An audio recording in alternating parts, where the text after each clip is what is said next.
यीशु प्रभु के नाम में हमारे सभी मसीह भाई बहनों को जय मसीह की। और परमेश्वर ने हम सबको सुरक्षित रखा है। आज के इस पाक पवित्र दिन में अपनी संगति में परमेश्वर हमें लेकर आए हैं। हम उसके लिए सभी लोग मिलकर परमेश्वर को धन्यवाद देंगे, क्योंकि हमारा परमेश्वर महान और दयालु अनुग्रहकारी परमेश्वर है। वो अपने लोगों को, अपने विश्वासियों को कभी वो छोड़ता नहीं है। अपने वायदे के अनुसार वो हमें कभी भी त्यागता नहीं है।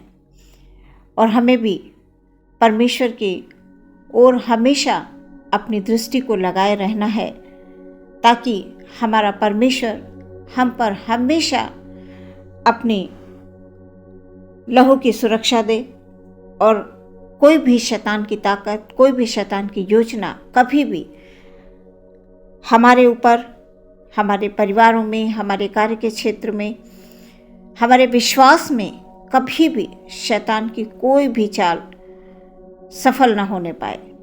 क्योंकि शैतान जो परमेश्वर के विश्वासी जन हैं, उन तमाम लोगों पर वो हमेशा ताक में रहता है कि कब किसको पकड़ लें और उसके जीवन को नष्ट कर दें। इसलिए प्रियो, आज जैसा कि हम सभी लोग जानते हैं कि ये हमारे उपवास के दिन चल रहे हैं। इन दिनों में हमें परमेश्वर के चरणों में उपवास के साथ आना है और प्रार्थनाएं करनी है, ताकि परमेश्वर हमारी आत्मिक उन्नति करे और हमें हमेशा अपने पाक और पवित्र लहू में छिपा कर रखे, ताकि हम प्रभु में सुरक्षित रहते हुए हमेशा अपने होठों से परमेश्वर को धन्यवाद देने पाए।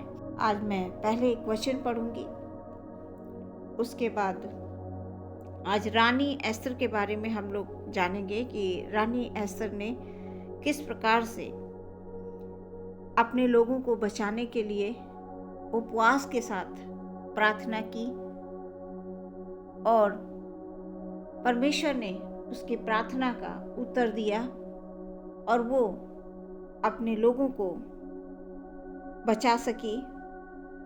आइए हम लोग देखेंगे एस्तर की पुस्तक, उसका 4 अध्याय 14 पद से लेकर 17 पद तक हम लोग पढ़ेंगे। क्योंकि जो तू इस समय चुपचाप रहे तो और किसी न किसी उपाय से यहूदियों का छुटकारा और उद्धार हो जाएगा, परंतु तू अपने पिता के घराने समेत नष्ट होगी। क्या जाने तुझे ऐसे ही कठिन समय के लिए राजपद मिल गया हो। तब एस्तर ने मुर्दके के पास यह कहला भेजा कि तू जाकर शूशन के सब यहूदियों को इकट्ठा कर और तुम सब मिलकर मेरे निमित्त उपवास करो। 3 दिन रात ना तो कुछ खाओ और ना कुछ पियो। मैं भी अपनी सहेलियों सहित उसी रीति उपवास करूंगी और ऐसी ही दशा में मैं नियम के विरुद्ध राजा के पास भीतर जाऊंगी, और यदि नष्ट हो गई तो हो गई।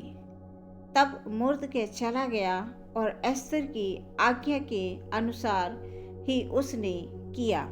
ये परमेश्वर का वचन है। इसके पढ़े सुने जाने पर आशीष हो। जो हमारे विशेष दिन हैं उपवास के,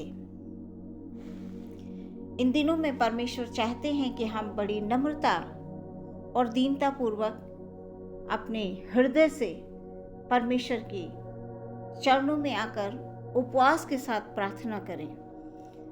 बाइबल बताती है कि जब एस्तर शयर्स राजा की पटरानी बनी और राजभवन में रहने को आई, एक व्यक्ति था जिसका नाम हामान, वो भी उसी महल में रहता था, राजभवन में रहता था, जो कि एक ऊंचे पद का अधिकारी था। जो हामान था वो एक ऊंचे पद का अधिकारी था। हामान ने जो राजा शयर्स को इजरायलियों के विरुद्ध कुछ न कुछ बोलकर राजा को इज़राइलियों के जो है विरुद्ध कर दिया। रानी एस्तर यहूदी थी और उनसे जो राजा हैं उनके मन में नफ़रत पैदा कर दी, है ना। जो शूशन नगर के जो वासी थे वहाँ पर शयर्स राजा भी रहा करता था। राजा और हामान ये दोनों यहूदी नहीं थे। ये यहूदियों से मेल मिलाप बिल्कुल नहीं रखते थे, उनसे नफ़रत करते थे। और हामान ने कुछ न कुछ बोलकर उनके विरुद्ध और ज़्यादा राजा के मन को कठोर बना दिया। तो राजा बहुत उनसे नफ़रत करने लगा। तो यहाँ पर हम ये देखते हैं कि एक मुर्दकै नाम का व्यक्ति होता है जो कि यहूदी है और एस्तर का जो है भाई कहलाता है। मुर्दकै भी राजा के भवन में एक कर्मचारी होता है और हामान भी एक अच्छे पद पर उसी राजभवन में रहता है। वो इज़राइलियों को बिल्कुल भी पसंद नहीं करता। लेकिन यहाँ पर हम ये देखते हैं कि हामान ने जो है राजा से ये कहा, यहाँ जो है इस जगह पर इस नगर में इज़राइली रहते हैं और वहाँ से इज़राइलियों को निकालना है, उनका अंत कर देना है, उन्हें नाश कर देना है, उन्हें नष्ट कर देना है। ऐसा हामान ने राजा से ऐसा कहा। लेकिन यहाँ पर हम प्रियो ये देखते हैं कि एस्तर रानी जो है अपने लोगों के लिए किस प्रकार से उपवास करती है और किस प्रकार अपने लोगों को वो बचाती है। आज इस समय हमारे जो उपवास के दिन चल रहे हैं, हमारे लिए भी ये एक कठिन घड़ी होती है कि हमारे प्रभु को, जब हमारे प्रभु की इन दिनों में परीक्षा हुई थी, शैतान जब उनको ले गया तो किस प्रकार से प्रभु की परीक्षा हुई और प्रभु यीशु मसीह ने उन तमाम वचनों का उपयोग किया और उन वचनों के द्वारा परमेश्वर ने, यीशु मसीह ने शैतान को परास्त किया। और हम यहाँ पर रानी एस्तर को देखते हैं कि रानी एस्तर भी अपने लोगों को बचाने के लिए वो प्रार्थना करती है उपवास के साथ। यहाँ पर जो है जब वो विरोध होता है उन लोगों का, यहूदियों का, क्योंकि यहूदी क्या करते थे, यहोवा परमेश्वर की आराधना करते थे और वो आराधना यहोवा परमेश्वर की करते थे, इसलिए उनसे जो है हामान नफरत करता था और बहुत ही उनसे नफरत करने की वजह से उसने राजा को भी उनके विरुद्ध कर दिया। और मुर्दकै को इस बात का पता चलता है कि हामान जो है वो यहूदियों को नष्ट करना चाहता है, वो यहूदियों को मिटाना चाहता है। ऐसा उसने योजना बनाई कि क्या करना है। वो राजा के पास गया। यहाँ पर हम देखते हैं मुर्दकै ने ये बात जब उसे पता चली, मुर्दकै को, जो कि वो भी जो है राजभवन में रहता था और हामान एक अच्छे पद पर उसी राजभवन में रहता था, लेकिन हामान इतनी नफरत करता था कि वो जो है उनके प्रति तमाम तरह के षड्यंत्र रचने लगा। मुर्दकै के प्रति भी उसने षड्यंत्र रचा। यहाँ पर मुर्दकै ने एस्तर को ये जो बातें उसने सुनी तो जाकर एस्तर को बताई और उससे ये सहायता मांगी। मुर्दके ने एस्तर से कहा कि तू राजा के पास अपने तरीके से बात करने के लिए जा, क्योंकि तू राजमहल में है, तू उसकी पटरानी बनकर रह रही है।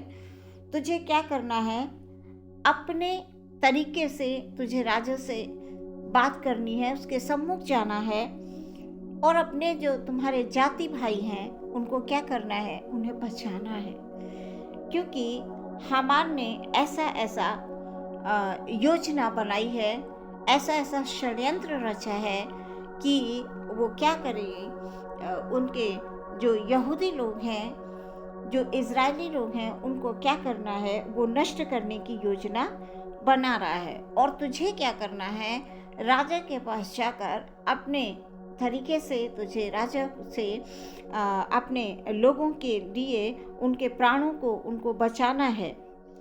तब मुर्दके ने एस्तर से यह कह दिया, यहोवा परमेश्वर ने इसी योजना के साथ तुझे महल में भेजा होगा पटरानी के रूप में। जब एस्तर को यह बात मालूम होती है कि उसके यहूदी भाई बड़ी मुश्किल में है, जब एस्तर को मालूम होता है कि बड़ी मुश्किल में है, तब वो अपने मन में विचार करती है, वो अपने मन में ये सोचती है, वो ये सोचकर वो ये चाहती है कि मैं किस प्रकार से कैसे जो है राजा के पास जाऊंगी। और वो इसी प्लान को सोचते सोचते एक निर्णय लेती है कि मुझे अवश्य जो है राजा के पास जाना चाहिए। और वो राजा से मिलकर अपने लोगों की जो उसने हानि के लिए सोचा है, अपने लोगों को वो बचाएगी। बाइबल हमें ये बताती है प्रियो कि इन दिनों में राजा ने एक आदेश निकाला हुआ था कि राजा के भवन में उसकी इजाज़त के बिना, जहाँ राजा रहता था जिस जगह पर, उसकी इजाज़त के बिना कोई भी राजभवन में नहीं जा सकता था, कोई भी। यहाँ तक कि उसकी जो एस्तर जो पटरानी के रूप में वहाँ पर थी, वो भी नहीं जा सकती थी। तब जब राजा सोने का उसके पास एक राजदंड हुआ करता था, वो जिसकी ओर बढ़ा देता था तब कोई उससे बात कर सकता था, और वो राजदंड उसी की ओर बढ़ाता था जिससे वो बहुत प्रसन्न हो जाता था। ऐसा उसने एक नियम बना रखा था उस राजा ने। जहाँ राजा रहता था, उस राजभवन के जो उसका हिस्सा था, वहाँ जाने के लिए, अपने यहूदी भाइयों को बचाने के लिए रानी एस्तर ने को जो है राजा के पास जाना पड़ा, क्योंकि उसे अपने सभी भाइयों को, अपने प्रियजनों को उसे बचाना था। आज प्रियो, हमें भी बहुत से लोग हमारे आसपास होते हैं जिनके लिए हमें अवश्य प्रार्थना करनी चाहिए, जो भटके होते हैं, जो परेशानियों में पड़े होते हैं, जिन्हें कभी कोई रास्ता नहीं सूझता है कि वो करें क्या। प्रियो, आज हमारे पास परमेश्वर ने हमें ये मौका दिया है कि हम भी उनके लिए प्रार्थना करें, हम भी उनके लिए उपवास के साथ प्रार्थना करें कि वो बचाए जाएं।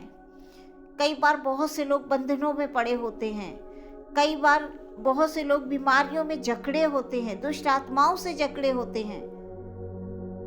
हमें उनके लिए अवश्य प्रार्थना करनी चाहिए, क्योंकि परमेश्वर का वचन हमें प्रेम सिखाता है और हम उसी प्रेम के खातिर एक दूसरे के लिए हमें जिस प्रकार एस्तर रानी ने अपने लोगों को बचाने के लिए वो पटरानी होते हुए भी वो वहां पर नहीं जा सकती थी, अपने यहूदी भाइयों को बचाने के लिए रानी एस्तर को राजा के पास जाना पड़ा। उस समय पर रानी एस्तर को कैसा महसूस हो रहा होगा जब इतनी कठिन परिस्थिति उसके सामने आई कि वो पटरानी वहां पर है जरूर, लेकिन और वो यहूदी जाति की है, इसको भी इसने छिपा कर रखा हुआ था, वो भी नहीं पता था राजा को। तो उस समय पर जब रानी एस्तर को मालूम हुआ कि हमारे जो प्रियजन हैं, जो हमारे लोग हैं, वो संकट में हैं। प्रियो, कई बार हमारे सामने भी ऐसी परिस्थितियां होती हैं, हमारे ही अपने लोग संकट में होते हैं, हमारे ही अपने लोग सताए जाते हैं दूसरे लोगों के द्वारा। हमें इन बातों को कभी भी हमें अनदेखा नहीं करना है, क्योंकि आज के समय में ये चल रहा है, ये बहुत ज़्यादा चल रहा है कि लोग प्रार्थनाएं करने से रोक रहे हैं लोगों को। घरों में भी अगर एक साथ मिलकर इकट्ठे होकर लोग प्रार्थना कर रहे हैं तो वो जाकर उन्हें परेशान करते हैं। और जिस प्रकार से रानी एस्तर ने उपवास रखा, उपवास के साथ उसने प्रार्थना की 3 दिन 3 रात। उस समय पर जो है वो राजभवन में जाने के लिए उपवास करती है।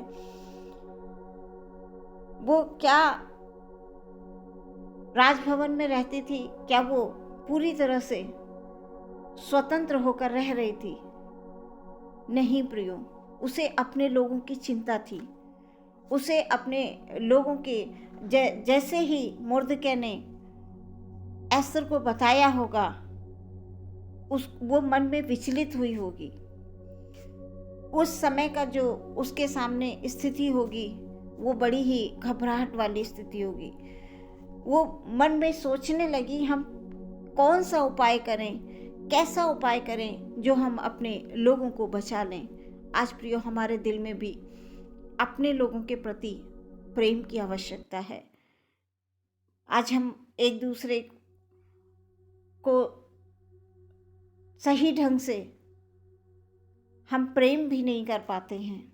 एक दूसरे के लिए हमारे अंदर नफरतें पैदा हो रही हैं। लेकिन हमें ऐसा नहीं करना चाहिए, क्योंकि परमेश्वर हमें इस बात की इजाज़त नहीं देता है।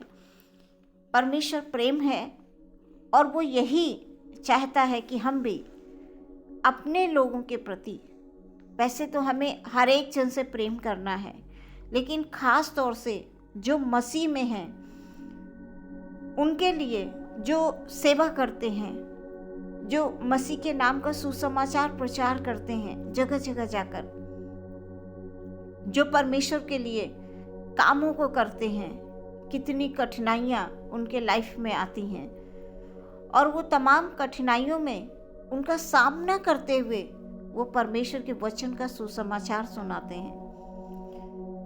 प्रियो, हम लोग घर में रहते हैं, हम लोग बैठकर अपने देश के प्रति, उन तमाम पद अधिकारियों के प्रति जो ऊंचे ओहदे पर बैठे होते हैं,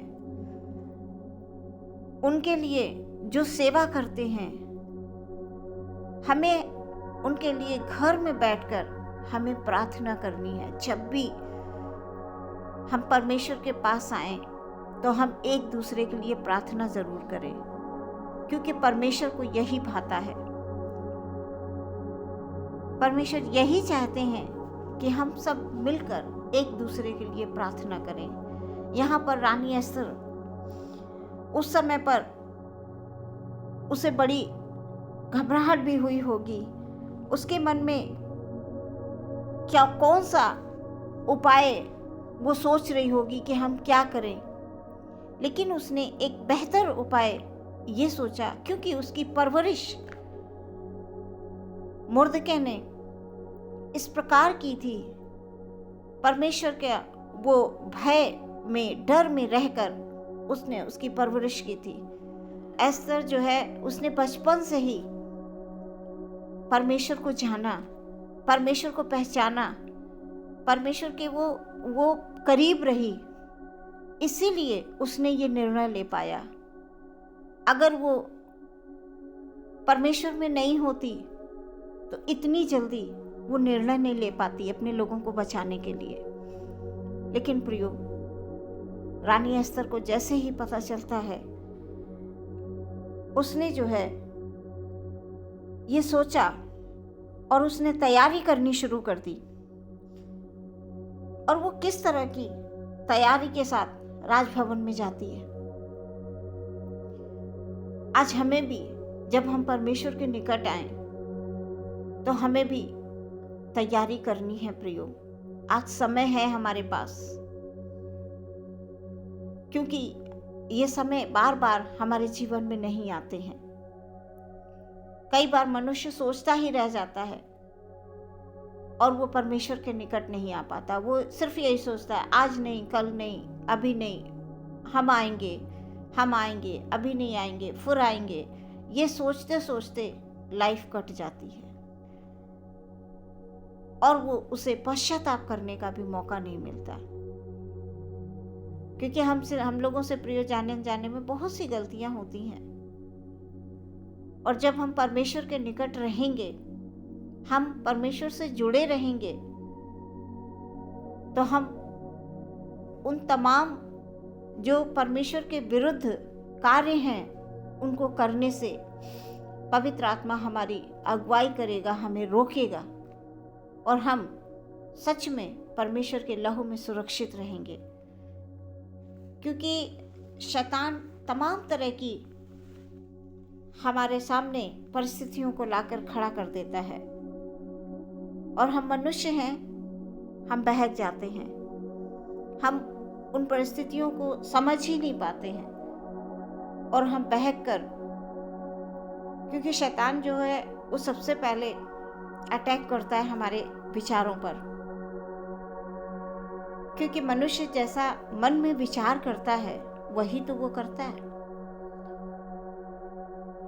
इसलिए जो हमारे विचार हैं, सबसे पहले हमें परमेश्वर के चरणों में यही प्रार्थना रखनी है कि प्रभु आप हमारे विचारों को शुद्ध रखें।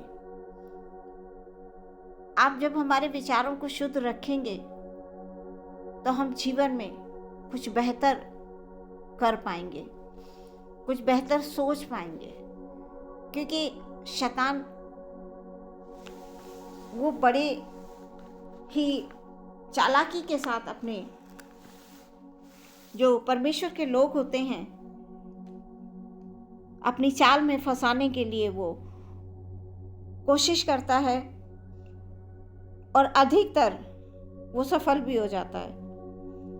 इसलिए हमें प्रियो बड़ी सावधानी के साथ, पूरी तैयारी के साथ, जिस प्रकार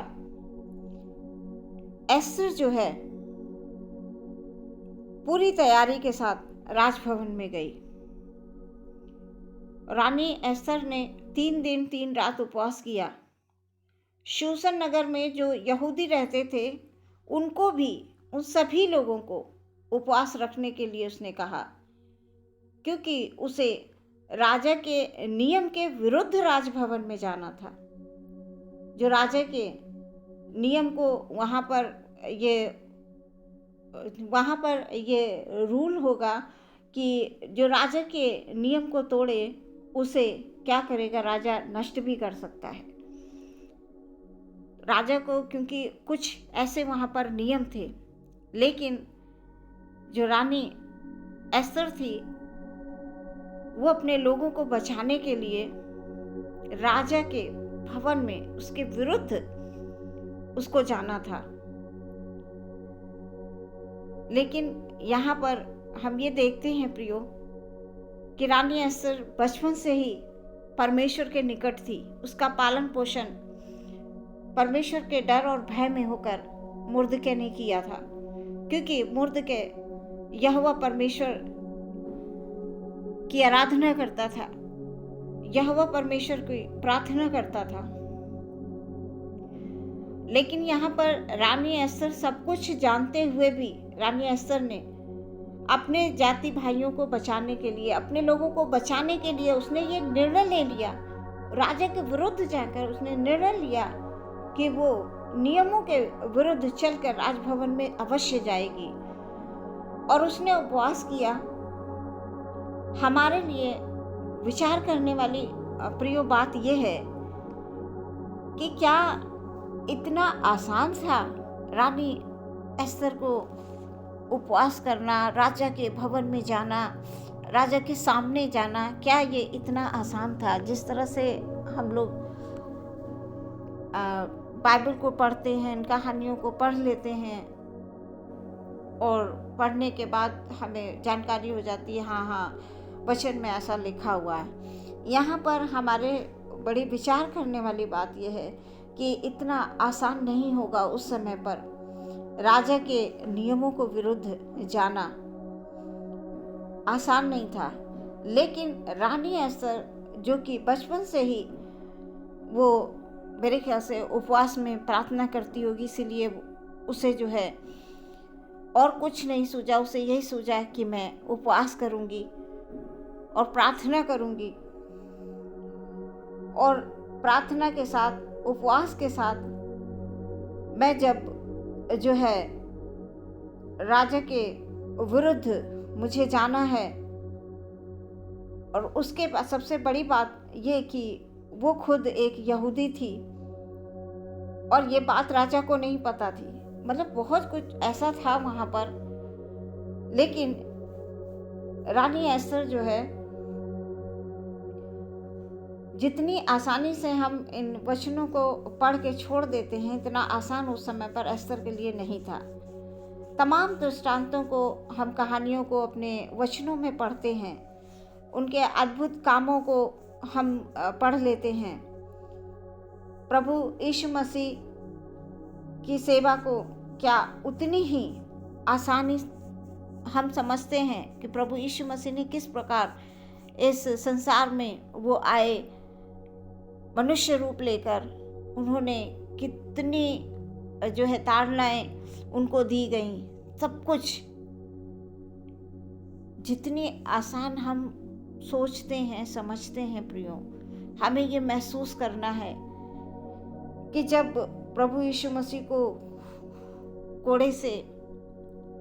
कोड़े लगाए गए उनके ऊपर, तो कैसा महसूस हुआ होगा, कितना दर्द हुआ होगा, है ना। लेकिन बहुत विचार करने वाली ये बात है। और हमें प्रियो, जो परमेश्वर के लोग हैं, जो परमेश्वर से डरते हैं, उसके भय में रहते हैं, और जो वाकई चाहते हैं कि हम बचाए जाएं, हमारा जीवन प्रभु में सुरक्षित रहे, हमारे परिवार प्रभु में सुरक्षित रहें, हमारे जो कार्य क्षेत्र हैं हमारे, वो प्रभु में सुरक्षित रहें, तो प्रियो कभी भी हमें परमेश्वर के वचन से अलग नहीं होना है। और जब भी हम परमेश्वर के वचन से अलग होंगे, तो सच में हम अपने आप में ही अपने जीवन को हम बर्बादी की ओर ले जाएंगे। हम अपने जीवन को उस जगह पर ले जाएंगे, मृत्यु की ओर ले जाएंगे। आज विचार करने वाली बात हमारे लिए यही है कि जिस प्रकार रानी एस्तर ने निर्णय लिया, उपवास किया, प्रार्थना किया और अपने लोगों को बचाने के लिए उसने निर्णय लिया, आज हमें भी अपने लोगों के लिए, अपने जीवन को, अपने परिवार को, अपने आसपास के लोगों को बचाने के लिए हमें भी प्रार्थनाएं करनी है। अगर हमें किसी भी प्रकार का ज्ञान आत्मा में पाना है, तो हमें उपवास के साथ प्रार्थना करनी है। परमेश्वर के भवन में हमें हर विश्राम के दिन, हर एक संडे को हमें प्रभु के पास आना है, क्योंकि हम 6 दिन तो अपने अपने कामों में लगे रहते हैं। परमेश्वर ने एक दिन ठहराया है, हमने जो 6 दिन मेहनत करी है, और जब हमारे आशीष का दिन एक होता है, विश्राम का दिन, जिसमें हमें परमेश्वर बहुत सारी आशीषों को देना चाहता है, और जब हम प्रियो संगति में नहीं जाएंगे, भवन में नहीं जाएंगे, तो परमेश्वर की आशीषों से हम वंचित रह जाएंगे। इसलिए हमें परमेश्वर के वचनों को ध्यान देना है और प्रार्थना में लगे रहना है, और परमेश्वर के भवन में अवश्य जाना है। जैसे रानी एस्तर ने राजभवन में जाकर राजा के सामने अपने आप को प्रकट किया, उसी प्रकार हमें भी पूरी तैयारी के साथ परमेश्वर के हाथों में दे देना है। और रानी एस्तर ने जो है अपने लोगों को बचा लिया। वो राजा के पास गई, पूरे तैयारी के साथ गई, और राजा ने उसकी ओर जो है अपने राजधन को बढ़ाया और कहा, हे एस्तर रानी, तुझे क्या चाहिए? मांग, जो तू मांग तो मैं तुझे आधा जो उसका राज्य है वो भी तुझे मैं दे दूंगा। प्रियो, हमें उपवास के साथ प्रार्थना करनी है अपने लोगों के लिए, अपने लिए, अपने परिवार के लिए, अपने आसपास के लोगों के लिए, ताकि हम बचाए जाएं।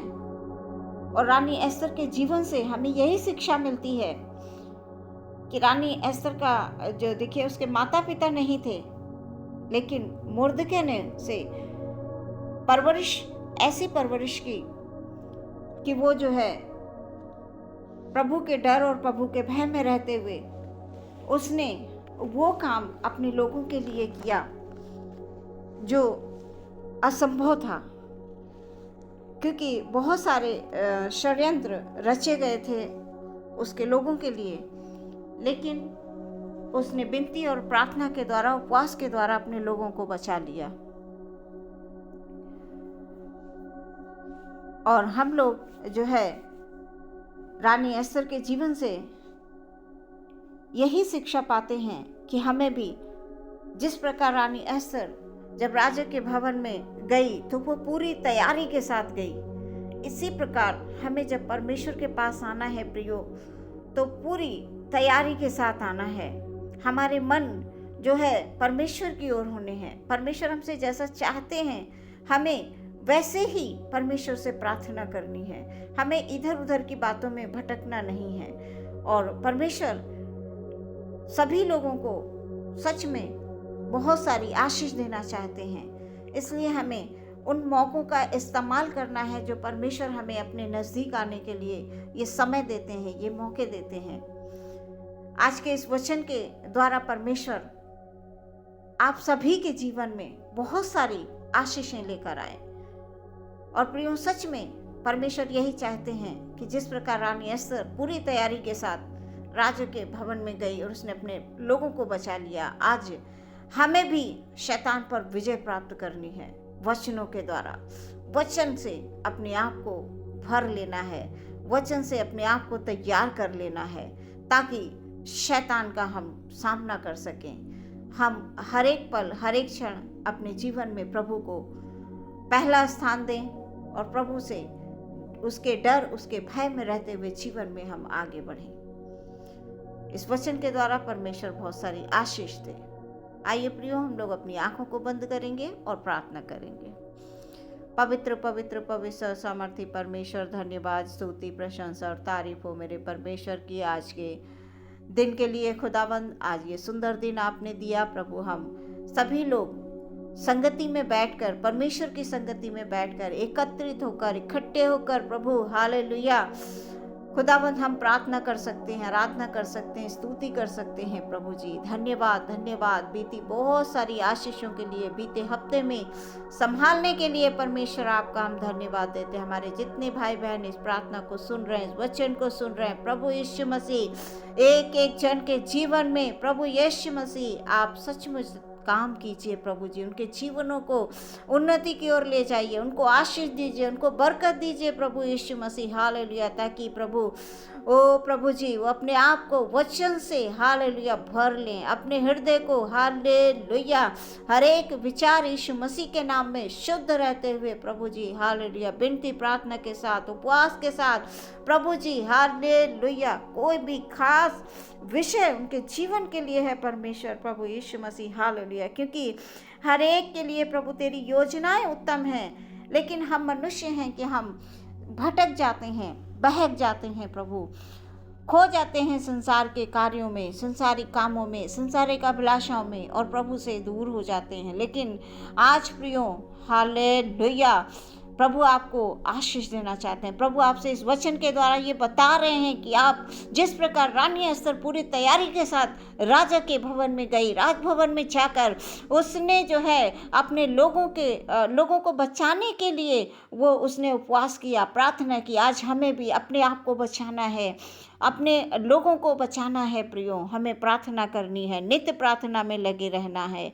हालेलुया, परमेश्वर आपको बहुत सारी आशीषों को देना चाहते हैं प्रियो, तैयार हो जाइए उन आशीषों को लेने के लिए। हालेलुया प्रभु जी, प्रार्थना करते हैं खुदाबंद एक एक भाई बहनों के परिवार में, छोटे से लेकर बड़े तक, बच्चों बुजुर्गों को, जवानों को प्रभु यीशु मसीह तेरी ओर से आशीष मिले, तेरी ओर से बरकत आने के लिए हम प्रार्थना करते हैं। इन उपवास के दिनों में परमेश्वर हालेलुया अपनी आत्मा को उनके घरों में उंडेल दीजिए प्यारे परमेश्वर, उनके कार्य के क्षेत्र में प्यारे परमेश्वर बहुतायत से प्रभु जी आशीष बरकतों को उंडेलिए प्रभु जी हालेलुया, क्योंकि तू वो खुदाबंद है हालेलुया जब तेरी ओर से आनंद, खुशी और शांति होती है परमेश्वर प्रभु हालेलुया हालेलुया हालेलुया। तो परमेश्वर प्रभु यीशु मसीह के लहू में प्रभु तेरे लोग हमेशा प्रभु आनंदित रहते हैं, खुश रहते हैं जीवन में हालेलुया, कभी भी वो भटकते नहीं हैं। प्रार्थना करते हैं यीशु प्रभु, यदि कोई हमारा भाई बहन कोई बीमार है, कोई दुख में, कोई तकलीफ में है प्रभु जी हालेलुया, उनको अपने शिफा भरे हाथों से छूकर चंगाई बख्शिए प्रभु। कोई किसी प्रकार के कर्जे में है प्रभु जी हालेलुया प्रभु यीशु मसीह हालेलुया, उनके हर एक कर्ज को खुदाबंद यीशु मसीह के नाम में हालेलुया खत्म होने के लिए हम प्रार्थना करते हैं। उनके लिए जरिया प्रभु यीशु मसीह दे खुदाबंद, हर एक के हृदय में परमेश्वर तेरा प्रेम, तेरा प्यार प्रभु जी हालेलुया होने के लिए हम प्रार्थना करते हैं। ओ खुदाबंद हालेलुया, हमारे अपने सभी भाई बहनों को आपके हाथों में हम देते हुए हम प्रार्थना करते हैं खुदा, जितने भी लोग इस प्रार्थना को सुन रहे हैं प्रभु जी, उनके जीवन में हालेलुया आज आप आशीष देने चाह रहे हैं खुदाबंद, आप आशीष देने चाह रहे हैं प्रभु जी। ओ प्रभु हालेलुया हालेलुया हालेलुया, पूरी तैयारी के साथ हमारे लोग प्रभु जी आपके चरणों में आए प्रभु जी हालेलुया, ताकि खुदाबंद हालेलुया आप एक एक जन पर अपनी आशीषों को, अपनी बरकतों को डेल दे मेरे खुदाबंद। प्रार्थना करते हैं प्रभु आज का पूरा दिन आपके लहू में हमारे सभी भाई बहन का सुरक्षित रहे। प्रार्थना यीशु के नाम से मांगते हैं, सुने और ग्रहण करें पिता, आमीन।